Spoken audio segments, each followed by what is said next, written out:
Today, March 12th, marks 86 years since the conclusion of the Soviet-Finnish War of 1939 to 1940.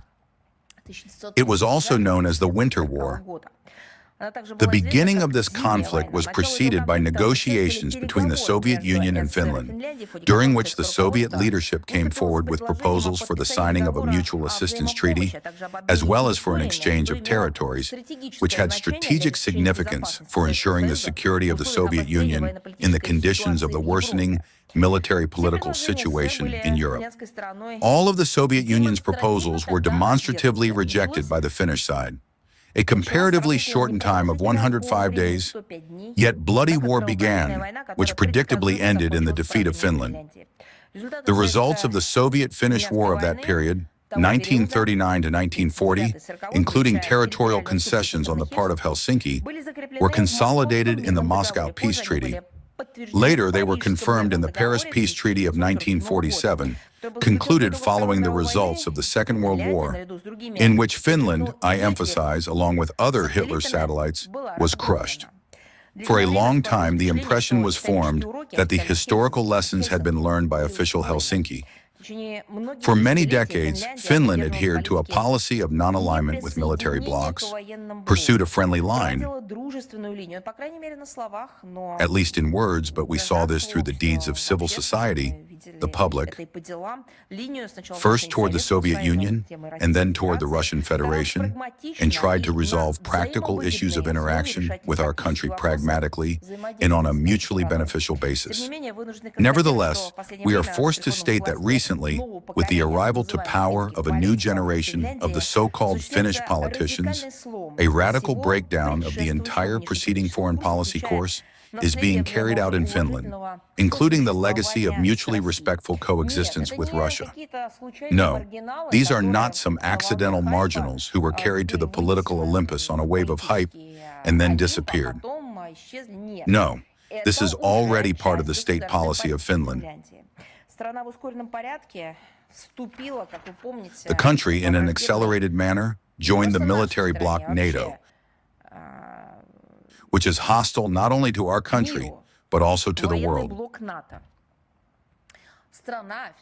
Finland consistently increases military expenditures, which today amount to about 2.5% of its GDP, and which are planned to be increased further. The fueling of Russophobic hysteria in Finnish society is in full swing. A large-scale militarization of Finnish society is being carried out under the slogans, as they put it there, of enhancing defense capabilities. The question naturally arises, I would say many are asking it, does the Finnish establishment realize where such an irresponsible policy is leading? I will give you a small example. Just recently, well, how long ago? A week, a couple of weeks, yes? Not a week, a couple of weeks ago, the European Union desperately forbade itself from purchasing Russian energy resources. And then what happened in the Middle East happened. Energy prices in the countries of the European Union skyrocketed. We were talking about this. And then they skyrocketed even more. These very Brussels Euro officials began to blame everyone possible, who would you think, for their own troubles, the troubles of their own population. Well, right, they started blaming Russia for this, I quote them, which is supposedly now profiting from the situation on the global energy market.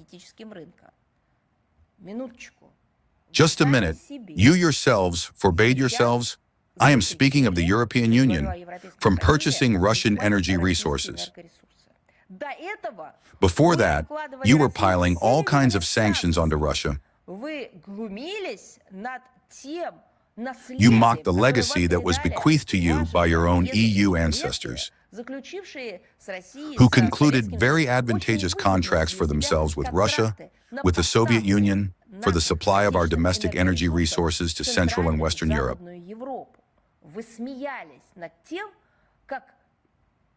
You laughed at how fun and amusing it turned out to be to do this.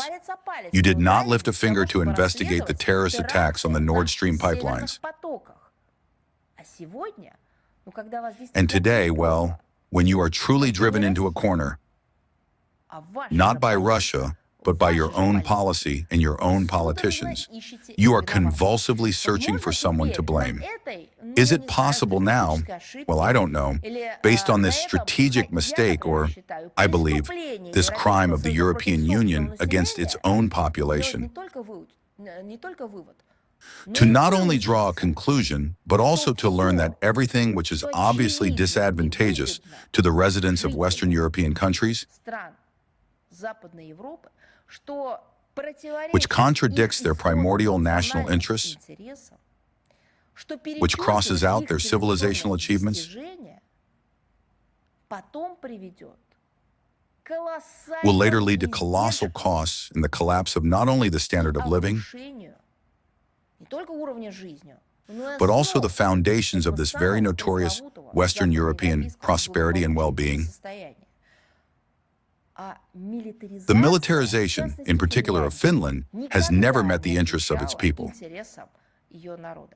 Good neighborliness and peacefulness met them.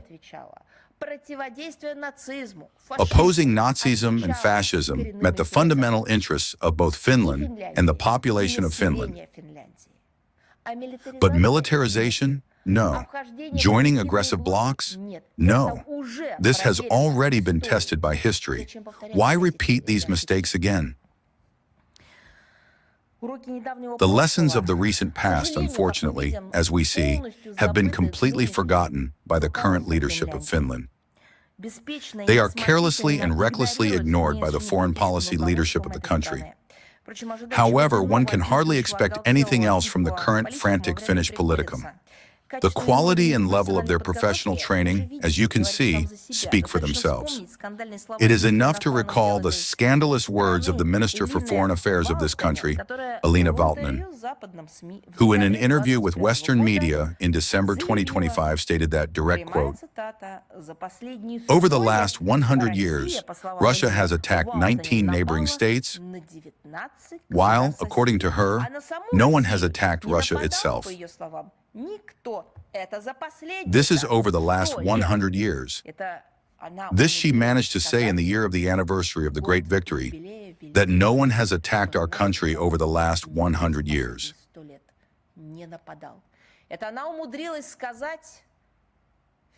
This she managed to say during a period when our country was not only in an anniversary year, but once again honoring the memory of tens of millions who perished, as is now recorded by our court, from the genocide of the citizens of the Soviet Union. Well, but she managed to do it nonetheless.